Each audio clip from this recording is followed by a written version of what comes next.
Nothing else satisfies, only you, Lord. You are my best thought by day. Okay, quick review. We finished up the sections on the virtues here, where he starts out in this homily. Peter is trying to get his readers to pursue certain things. So he says, make every effort to add to your faith goodness, which is this Greek word for virtue. We talked about this. He wants them to pursue virtue. To pursue virtue, anyone in the ancient world was going to say you actually have to understand things. So you actually have to go out, gain knowledge and understanding of things. You can't sit around and be ignorant and be virtuous. It wasn't a thing in the Jewish culture. It wasn't a thing in the Greek culture. And this was one thing that both cultures could agree on, even if they described wisdom differently and how to go about it. They were agreeable on the basics. And so when Peter says goodness, he means virtue. To add virtue, to gain virtue, you have to add knowledge and understanding.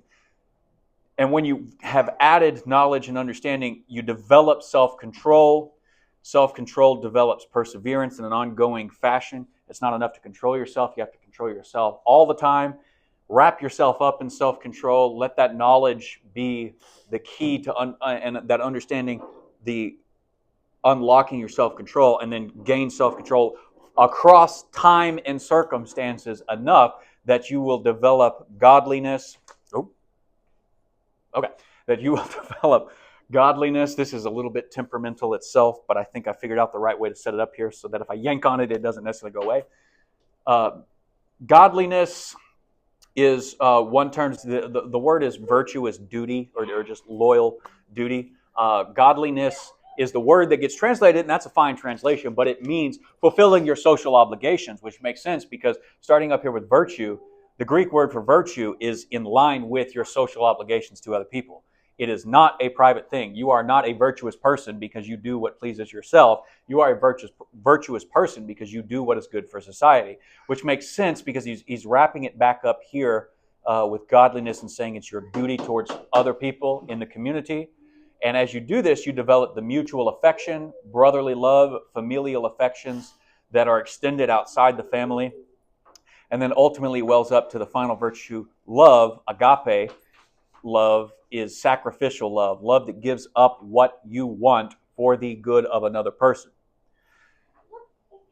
And it makes perfect sense to start with this word for virtue and end with sacrificial love, because where virtue starts and where he heads throughout this is all about the good of other people. And there's a self-effort in here where you actually have to develop these qualities in yourself.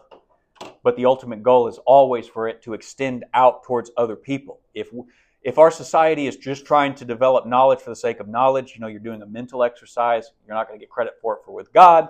All the self-control in the world that doesn't actually help anybody else, and all the perseverance in the world that doesn't benefit anybody else, isn't actually getting to these greater qualities. And so this was what we called sorite writing. It's where he starts in one place and climaxes at the end. He's building up towards love, and he sees these not necessarily as in order, but as somehow building on themselves to get to sacrificial love. So when you're talking about the highest virtues and the highest qualities you want to be pursuing, if you know it's love, you're going to have to start backwards and figure out what am I good at here, thinking about other people and thinking about the society. Am I good at learning? No, maybe I want to get on that because learning helps me develop self-control. Self-control, perseverance, and when I'm better at persevering across time, I'm better at actually thinking about other people, and you turn towards your duties towards other people, persevering in your duties towards other people, and then it builds up your affections for them, and ultimately enables you to give sacrificial love towards other people. So that's the end of the list of virtues, and today we want to get through verses 8 and 9 at least, and I think that's all we're going to get through today. Next week we'll wrap up the homily with 10 and 11. So verses 8 and 9 say this: if you possess these qualities in increasing measure, they will keep you from being ineffective and unproductive in your knowledge of our Lord Jesus Christ. But whoever does not have them is nearsighted and blind, forgetting that they have been cleansed from their past sins. Just a big idea of these verses is this: without actively pursuing the qualities listed in verses 5 through 7, and made available to believers by God's benevolent benefaction of verses 3 and 4, the Christian is in danger of ending up worse off than when he or she first believed.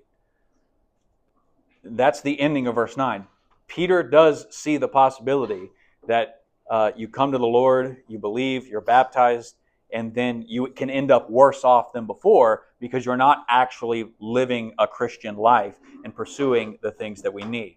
So let's break this down and talk about this, starting in verse 8.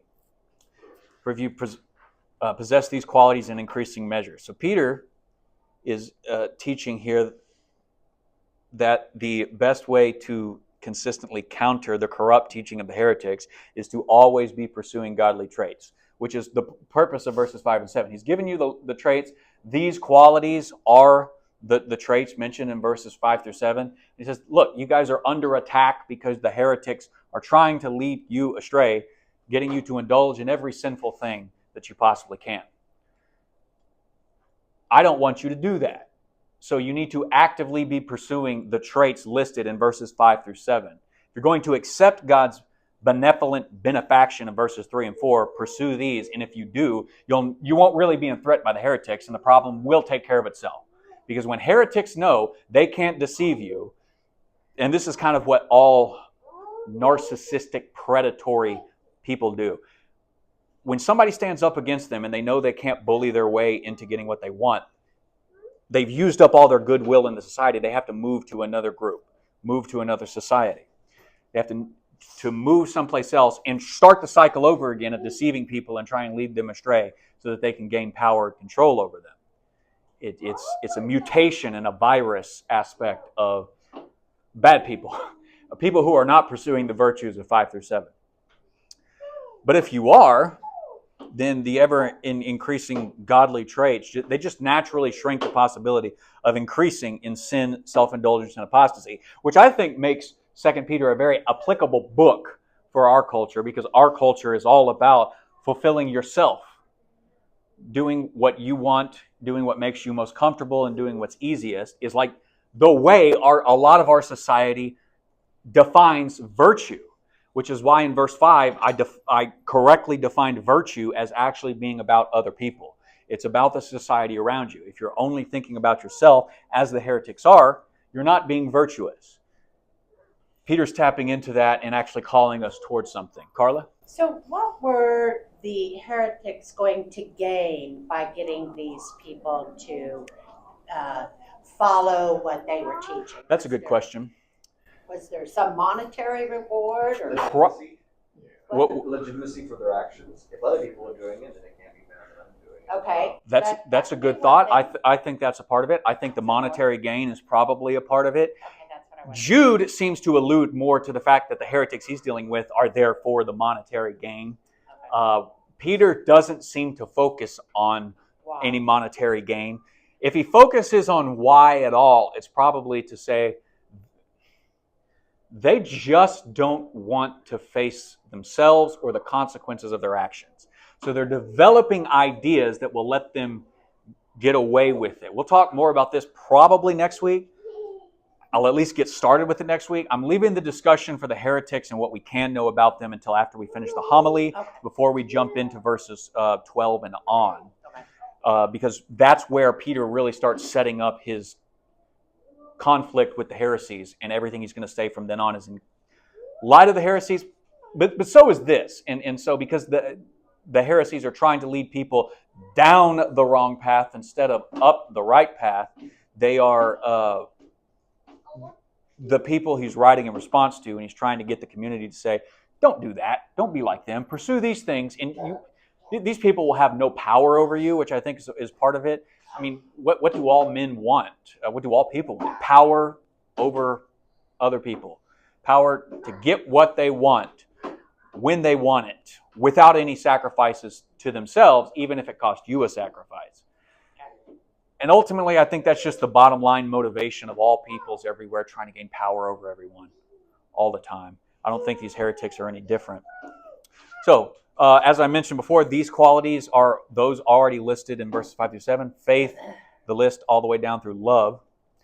or goodness all the way down through love, virtue all the way down through love, but add to your faith and stuff. So Peter's call is for genuine, faithful believers to actively engage pursuits of the qualities with all our being brought to bear on possessing them. He says, make every effort or bring all your energy to bear. When he gets on to verse 12, I think, and he'll say, that's why I will make every effort to remind you of these things. And so he's going to reciprocate. I want you to do these things while I'm making every effort to do these things. And we're going to be a lot better off hitting the target in the end when we take the steps to get there. I've laid out the steps to get there. I expect you to actually be pursuing them.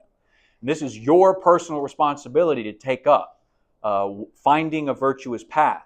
It is not merely about avoiding sin, which is where a lot of people get comfortable and they say, well, I'm not doing that. But then they don't look at themselves and say, but I'm also not actively pursuing the godly qualities. And as I mentioned before, there's no such thing as Switzerland here. If you're not actively pursuing the godly qualities, you're not just standing still where you're at. You're going down. And eventually those heretics and their teachings are going to make you more easy prey to be led astray back down the step one way or another. Casting Crowns had a good song 20 years ago now, probably, or close to it, called Slow Fade. It's the second glance that ties your hands, and I forget the lyrics and stuff, but it's like the satanic forces are not trying to get you to just jump off the cliff, though if they can, they will. They'll get you to try and walk down the pit step by step on your own. So you need to be step by step taking responsibility for climbing out of the pit, because God has provided you everything you need for the divine nature, for godly living, to take those steps. But your will and His power available to you have to be in integrated unison. It is not just saying, hey, I believe, and then expecting something to passively happen. You activate your will and make choices. This is what Peter is getting at. And any good Jew, knowing the Old Testament scriptures, would understand this already. Wait a second, God didn't just give us the law. We actually had to go about keeping the law. Moses said the law was not impossible to keep. We kind of think of the law as, keeping the commandments. Obviously, you can't do that perfectly. But keeping the law was never about never breaking a commandment, because the law itself makes restitution for sin. And if you steal something from your neighbor, it makes it possible for you to restore the broken relationship. That's as much keeping the law as it is the person who didn't steal from his neighbor. The person who does pays them back plus a third above it or whatever it was. I forget the exact amount. On top of that, to make restitution for their crimes against the person. And that when you do that and you make up for your sins, you're as much keeping the law as you are. So Moses is like, that's not impossible. You guys can do this. I haven't given you an impossible task, so do it. Peter here is also saying, not only is it not an impossible task, because of, he's assuming the glory of Jesus Christ enthroned at God's right hand, the Holy Spirit, not things he'll mention, but he's assuming all of this in the background. Because of all of that, you've got everything you need for life and godliness, right? In verses 3 and 4, he's already said this. So what's our excuse? We don't have one. So he wants us to actually engage in the proper pursuits. And the reason given is that it keeps Christian communities from being ineffective and unproductive in their relational knowledge of Jesus Christ. So as I mentioned before in verse 2, this phrase has come up. The knowledge of Jesus Christ is a different phrase than pursuing knowledge in verse 5, because it has an object. It's a relational idea, the way the Bible speaks of knowing your spouse, except that's obviously has sexual overtones.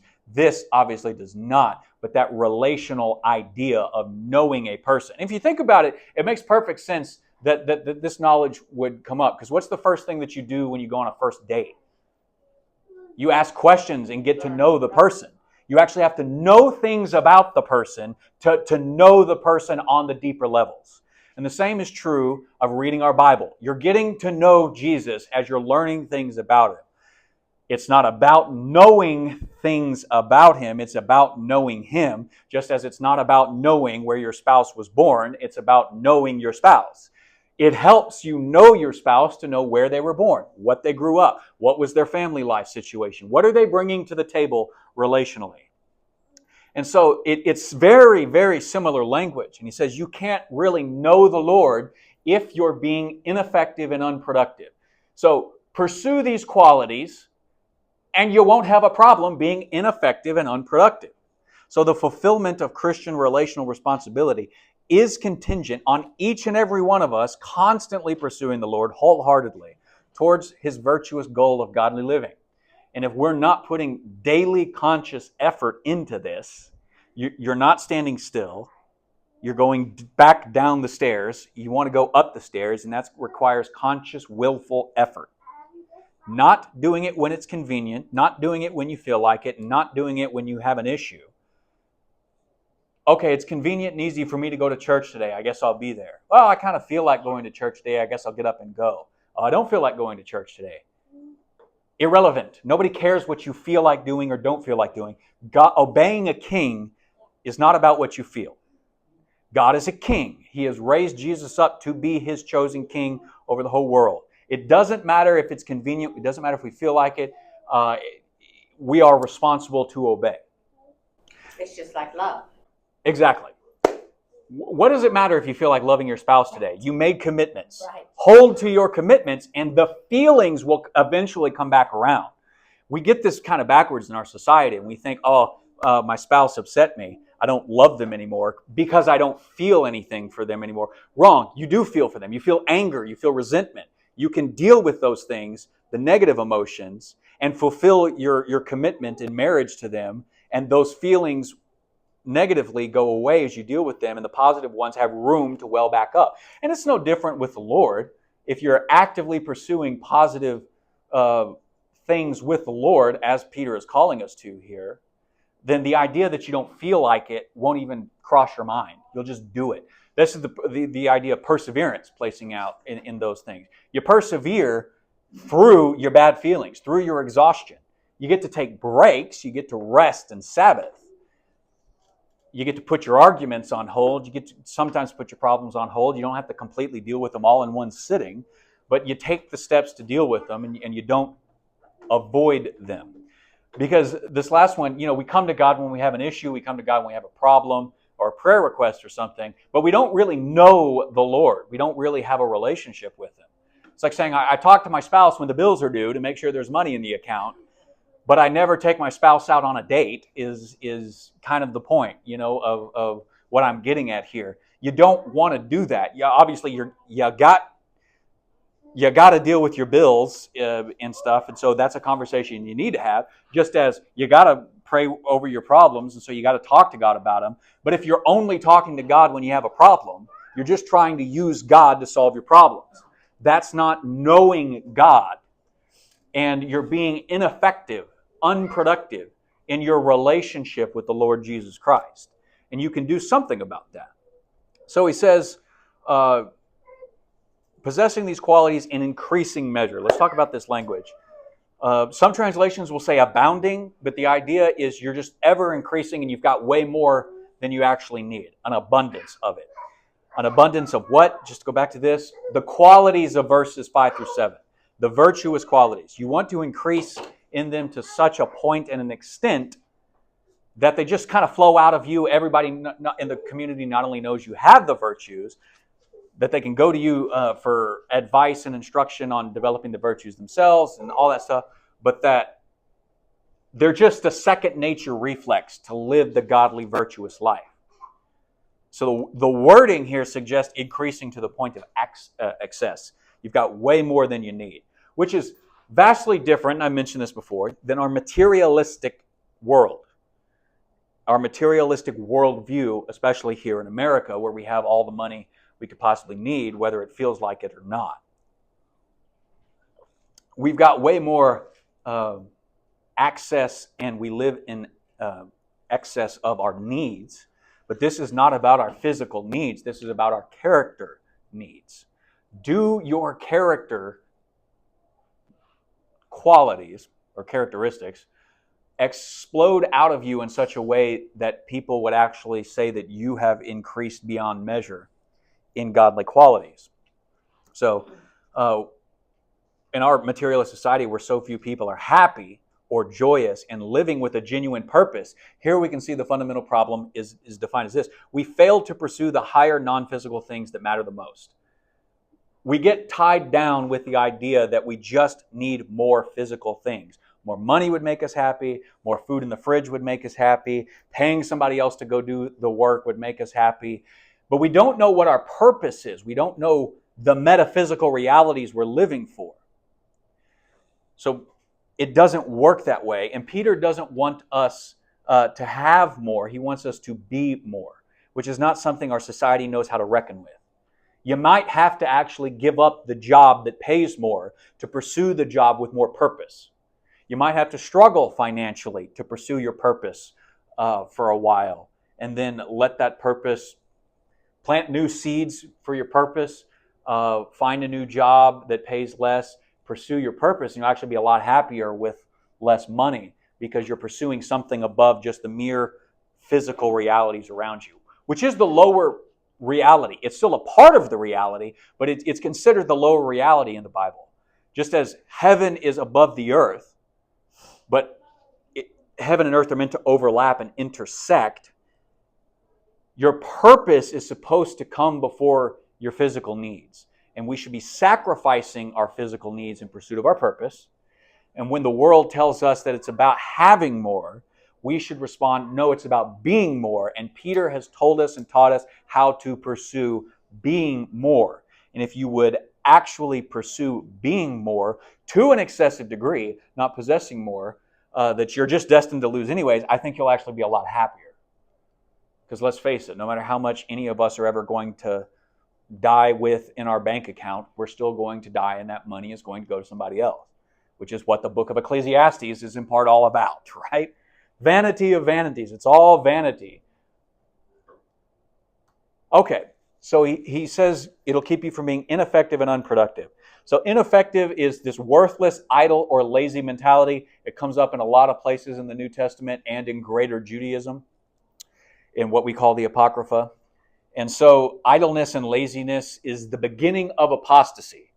This is kind of what Peter is indirectly teaching us. Not going about pursuing godliness makes you easy prey for the hunter, because you're weakening yourself.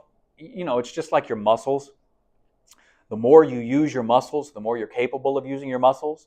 The mind is a muscle, in that the more you use it, the more you're capable of using it. Well, what happens when you don't use your mind? Your ability to think, process, problem solve.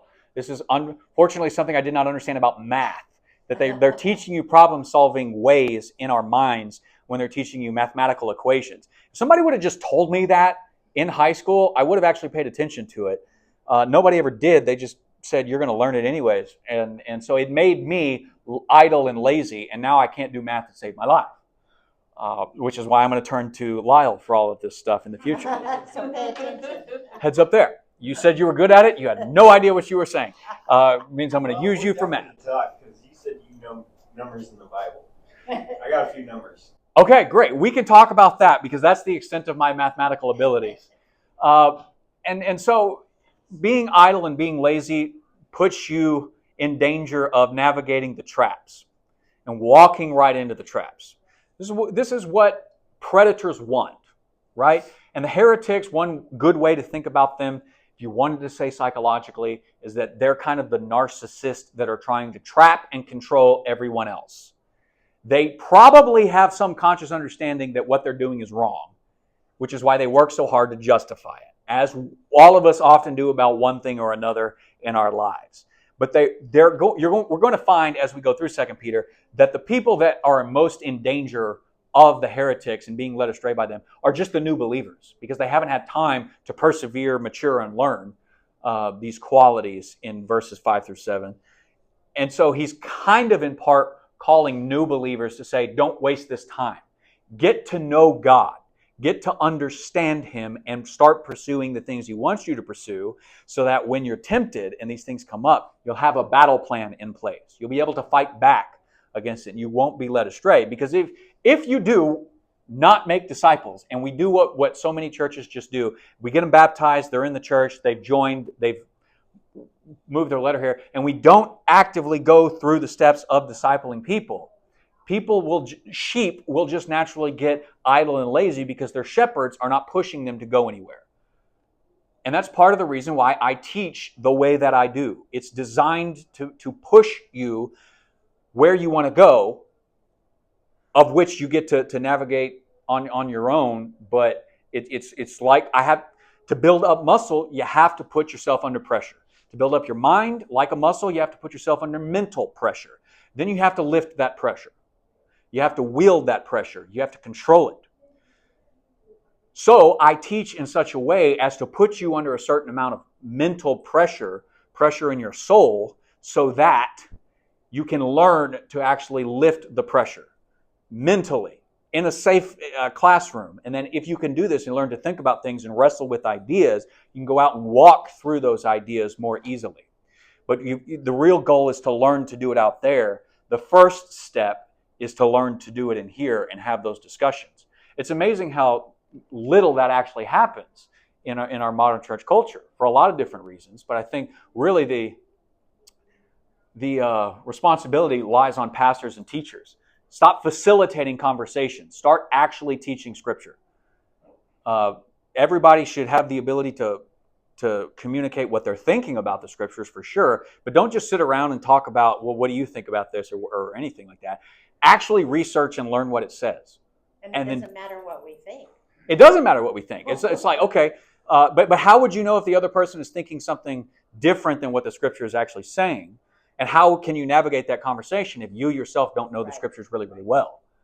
And it's remarkable to me in the last 20 years that I've traveled around with churches and been, 5 years here, 3 years there, and just worked my way through other churches, how many pastors can't do this because they've spent their entire lives, as I talked about, I think last week, not preaching sermons, preaching little homilies, little encouraging messages that are just designed to be like short 20, 25-minute max, little encouraging sermons, but they don't teach anything as part of that. I told your mom a few weeks ago that I don't think preaching and teaching are supposed to be separate things. Preaching and teaching are supposed to be unified things, and historically they always have been in churches. It's just that we came back from World War II, and after World War II, our culture and our society in America was so traumatized by war, we just gave up fighting anymore. There's a reason we haven't won a war since World War II, because it was so costly to us, and men came back so scarred, they forgot how to be men and fight. Which is why a generation later, third wave feminism in the 1960s kicks up and say, we'll take even more power away from men, and men just rolled over and let it happen. They weren't completely wrong for wanting some of the things that they want, but men just handled it really well, and we've gotten worse and worse and worse as time goes on, so that our society can't even tell the difference between a man and a woman. What does a healthy masculinity look like? What does a healthy femininity look like? And how do they work together? We can no longer answer those questions, and it takes... You actually have to spend some time in the knowledge and the learning and the pursuing aspect of this to build up your character. But we're ineffective and unproductive as churches in the West because we're idle and lazy, and we expect other people to do the work. But Peter is calling us here towards everybody do the work. And when everybody's doing the work, then you can sit down and talk about the work that everybody's doing and overlap and interweave your works together and strengthen each other even more. We can't get to that without everybody playing a part. So when we don't actively pursue God's path, we passively get led down the wrong ones. And Peter is trying to avoid being actively led down the wrong paths. That's how, persecution and martyrdom ultimately happens. When the heretics can't lead people astray, when people who are objectively wrong about what the Scriptures teach, in whatever way that they're wrong, lead people down the wrong moral paths, and then they realize they can't do it anymore, they just actively have to get more aggressive. And the persecution and the anger and the fighting really starts then.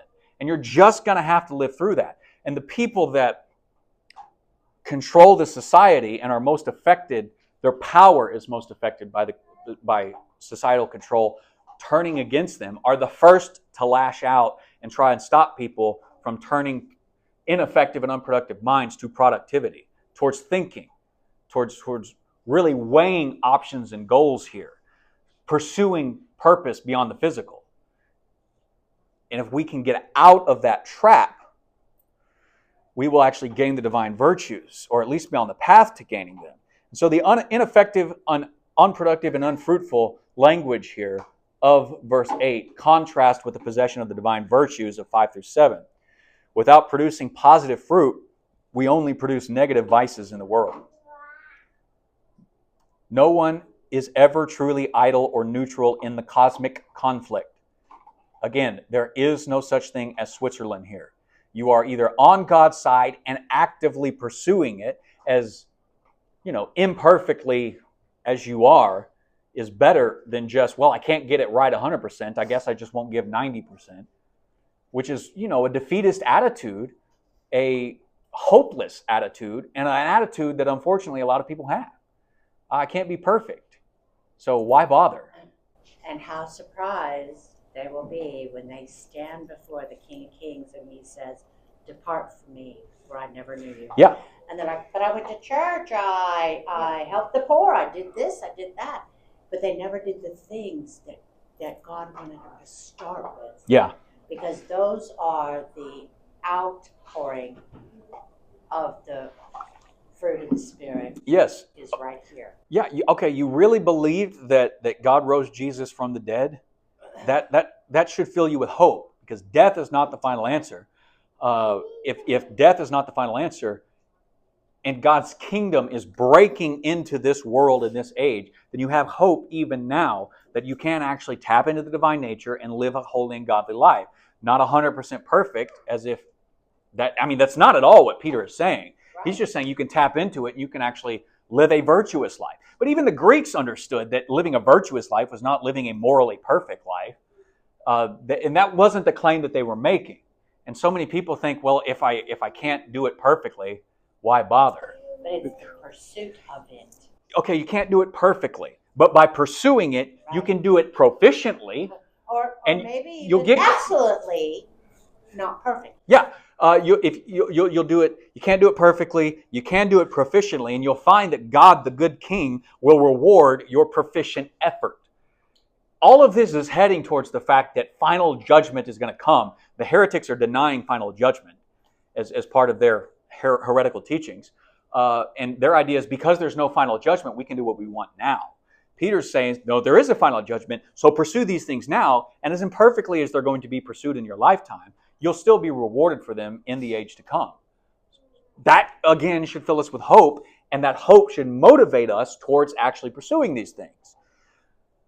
So don't be this guy. Get off your butt and do it. Because if we're not actively pursuing godliness, we will not produce good fruit, which doesn't mean we will produce no fruit. It means we will actively produce bad fruit from bad pursuits. And this is how Jesus talks about it in a lot of his parables. He says, you'll know them by their fruit. The person with the good within them produces good fruit out of their mouth. The person with bad fruit inside of them produces bad fruit out of their mouth and stuff. He doesn't see a tree just standing there never producing. The tree, although it doesn't always look like it's doing something, is always either taking in nourishment in the roots beneath the surface, or it's refusing, drying up, not getting watered and stuff, and therefore eventually you're going to realize it hasn't been taking in nutrients and therefore is not producing fruit. The trees and the fruit that's always produced is always the end of the process of taking in good nourishment. And so the agrarian society of Jesus and the apostles tap into that and they say, if this is the seeds that you're planting, being unproductive and unfruitful, constantly looking at your phone and being led astray by it and controlled by it, you will never actually be productive. More and more these days, I just try and put my phone down and work away from my phone wherever I am or whatever I'm doing, and just come back to my phone in between stuff. Because and when I'm near enough to it that I hear the text message go off. For instance, yesterday my friends are texting me in the group chat about our football league, or fantasy football league, starting this year, and I'm trying to finish a book. And so it's going off, and I'm like, I'll just check it at the end of every chapter. I only got like 5 chapters left. I'm trying to finish this. At the end of every chapter, I'll see if it's from anybody but this group, and if it's not, I'll just finish all the group chat stuff later in the day. Because I don't want to be controlled by my phone in saying, oh, I can't persevere finishing a mere chapter because my phone went off. Whoever it is, whatever text they're sending, it can probably wait. And if my phone starts ringing, I'm more inclined to look at it and say, so, okay, somebody who usually texts me is calling me, let this interrupt me. But I don't want to be controlled or enslaved by my phone and my devices, which is why I delete Facebook off as an app on my phone, so I can't just pull my phone out and do it. I actually recently deleted YouTube off my iPad, so I can't just be constantly putting YouTube up and stuff. Putting good boundaries around that keeps you from devolving into ineffective and unproductiveness. So Gene Green says moral growth, therefore, becomes the antidote to vice. I think I left out 2 there. Those who grow in this way avoid the deplorable condition of the heretics and their disciples, which is what verse 9 is about. So let's head in that direction. The Christian who refuses the responsibility of pursuing God and his character is in danger of the negative consequences of verse 9. So let's get into verse 9. We're in danger of being persuaded by heretical teaching because we will be nearsighted and blind or forgetful. That's also language that you could use here. So the Greek word order is backwards. It's actually blind and nearsighted. It's literally blind and diseased of the eye. The struggle is to go from the lesser to greater causes, which is the way that they translate it. They translate it because in Greek it goes blind, which is greater, to sighted, which is nearsighted, or diseased of the eye, which is lesser. So why would Peter start with blind and then go to not blind? Does he have a healing aspect in mind or this? It's a big discussion. The fact of the matter is word order doesn't mean much in Greek, but sometimes it does, as in the list of virtues. And so they're struggling to go from a lesser to a greater, and so they switch the language to nearsighted and blind. But blind is the stronger idea. Blind is, of course, a common concept for the inability to understand truth, especially God's truth revealed in Scripture. It's contrasted with those who are illuminated, which he'll get to in chapter 2, verse 9. So while the gospel has the power to open blinded eyes in the sense that it enables understanding of God's realities, it is entirely possible that someone can return to darkness and be blinded again. Peter is saying that because he's writing to people he believes are legitimate members of the church. He believes this is the case for the heretics, and if anybody becomes their disciples, it applies to them as well. So it's not an inherent thing of saying you're going to go blind. It's if you make this choice, this is what you're going to be like. So why does he go for blind first and nearsighted second? Well, part of it is that nearsighted is not really the exact language. It's much more graphic. And in fact, if you know what ophthalmia is, it's a Greek equivalent to what we now call ophthalmia, in which the eye secretes discharge, obscuring vision, causing eye squinting, and ultimately blindness results. So it's like your eye is slowly going out because all this pus and stuff is oozing out of it, obstructing your vision. So the nearsighted is not really a good translation because it's not something that can be corrected by lenses today. It's a much bigger problem, and the problem seems to be, you're either blind or you're on your way to being blind throughout this process. If you're not actively pursuing opening your own eyes, in part, if you will just join God and trust God, He will open your eyes. And in part, we're playing a part to open our own eyes by trusting God and letting Him do it. So Peter's calling us to actually play our part in that relational idea so that we don't go blind. And it was, if I understood it right, it's a pretty disgusting and painful process.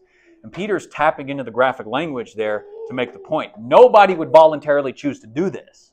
So why would you passively sit back and let it be done to you? He seems to be communicating that if you're not already blind by not actively pursuing the virtuous qualities of verses 5 through 7, one will undergo the painful process of ultimately losing one's sight until one is blind. That's kind of what his language is getting at. It's the type of problem that results from being willfully ignorant and willing to forget all of God's past goodness shown to you, which is why he ends with this statement, forgetting that they have been cleansed from their past sins. So you can't say that these people that are even potentially going to undergo this haven't been cleansed from their past sins. This is what apostasy is. It's being cleansed from your past sins and choosing to just throw yourself back into that same sin you were cleansed with. Peter says, that's just dumb. You're looking at the short-term advantages of indulging yourself and you're not taking into consideration the long-term, which is why they translated this nearsighted idea. You're not looking at the long-term goals, pursuing the long-term good. You're actively forgetting. Here it carries the sense of intentionally and willfully ignoring something. And being willfully blind to something is the worst thing that you can do. Because it's going to interrupt your relationships. It's going to cause problems with people. When somebody comes to you and they say, hey, I think you and I have a problem, and your response is, I don't care, I don't want to hear it. You can't solve the problem, which is weird because this is a pretty strong trait in men, and men are problem solvers, except that whenever we're the problem. Right. And it's not good, right? And so one of the reasons, I'm kind of getting at this on Wednesday nights with the introduction of the woman to the man in the garden is she's going to be able to see things that he cannot because she's completely different from him. And that's a good thing. They're supposed to work together and keep us from blindness. And whenever we're willfully blind about anything, doesn't really matter how great or small it is because the small stuff always grows into the great stuff when we avoid it. It's better just to say, okay, we have a problem now. Let's deal with it now and do something about it now before it grows into a greater problem. For Christmas this last year, I got Cara a book. It was called There's No Such Thing as Dragons. I highly recommend it. It's just a little book about a boy wakes up in the morning and there's a little dragon at the end of his bed. And he says, Mom, there's a dragon at the end of my bed.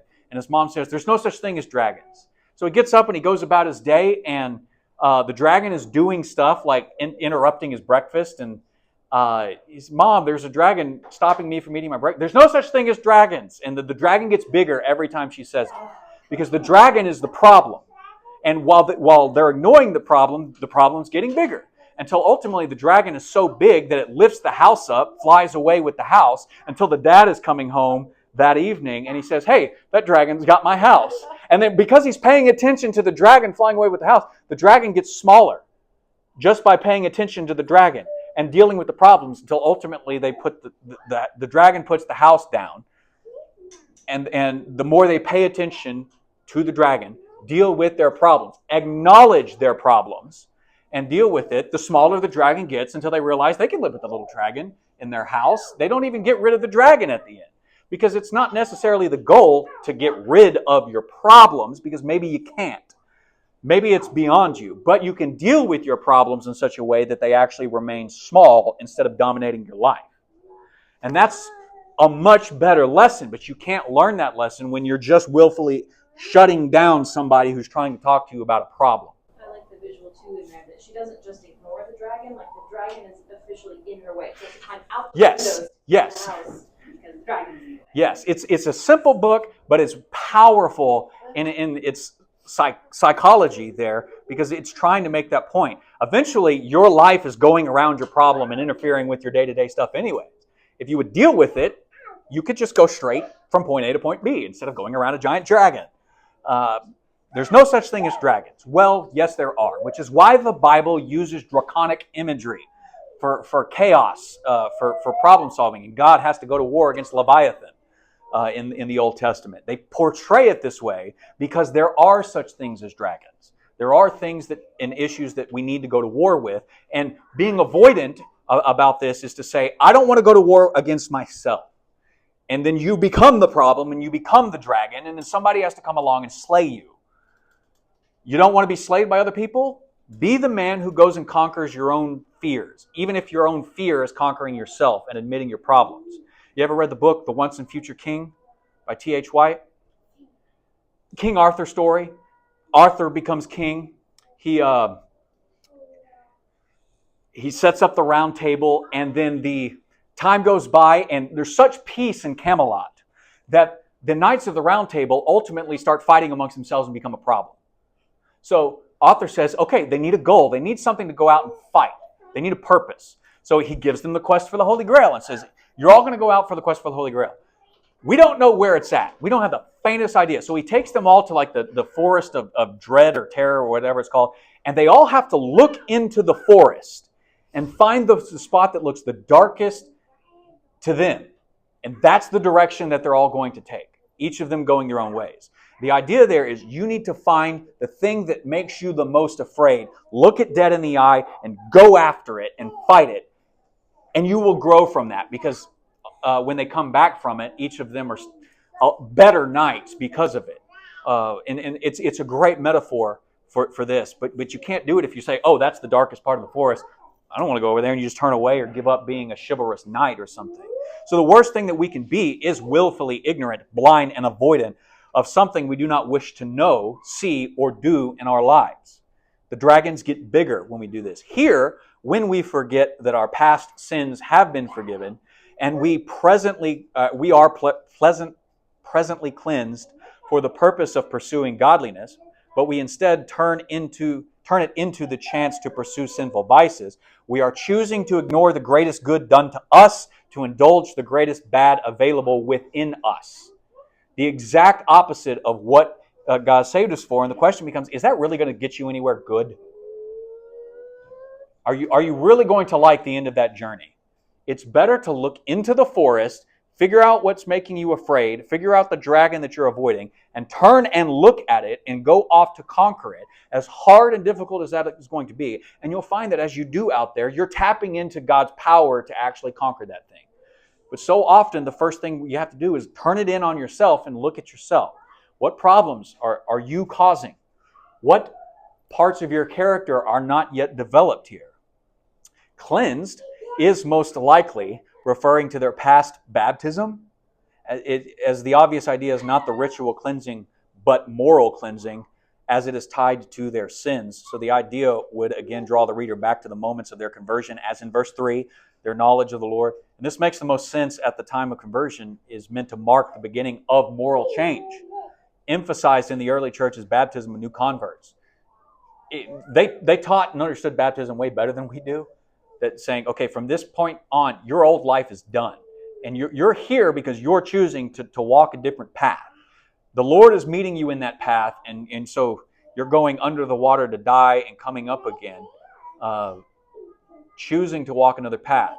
Do not be forgetful. Oh, I forgot God saved me of my sins. No, you didn't. And you're actively and willfully choosing rebellion again, which is the very thing He saved you from. So, a newly purified member of the community of Christ would have been expected to follow this new knowledge down the virtuous path, not indulge in vice. So this language of knowledge and relational knowledge, or just informational knowledge, is coming together to say that's supposed to change you. You're understanding that there was a dragon there, and that the Lord conquered the dragon. And now He's conquering the dragon in you is an excuse not to go back to indulging the dragon and making it bigger, but to go on conquering the dragon until it's fully and finally dead in the future.